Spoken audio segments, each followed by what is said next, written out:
ka thira tin ka mu anga ro pui na te chu phak na ri thi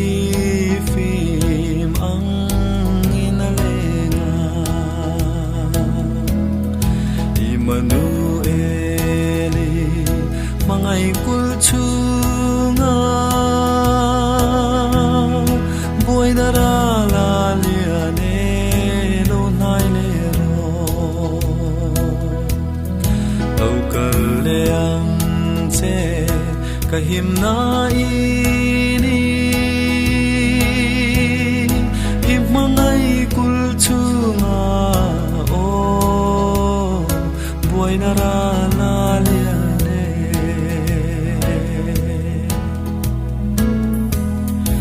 olum na le mal som na ni ro pui ikong ral muanga o min shuai zel ro zordan tui pui lia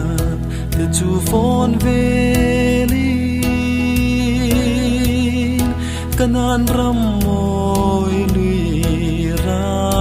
la kakaya Immanueli mangai kul chunga buai na ra la liane lo nai le ro lokal le ang che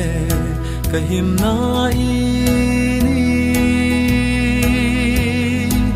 mangai kul chunga o buai na ra la liane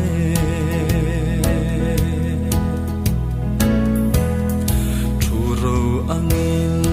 thokin han lengila kahim na kalvari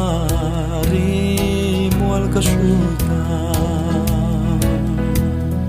tin su mun ka chua san le hun chuani lal naram ni tla ngai lo ka panna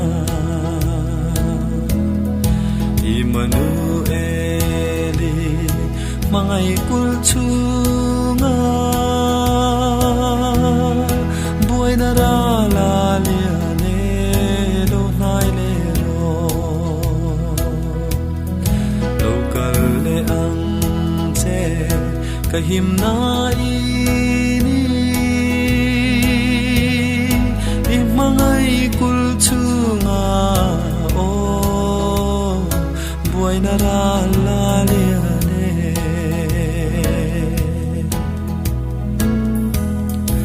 o kadam lai ni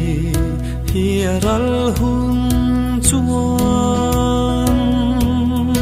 lim na kho pui tual lai ya kalena kalvari thina zaya phak tu te lom na chuai the to lo vin ka pona Immanueli mangai kul chunga buai na ra la liane lo nai le ro lokal le ang che kahim na ini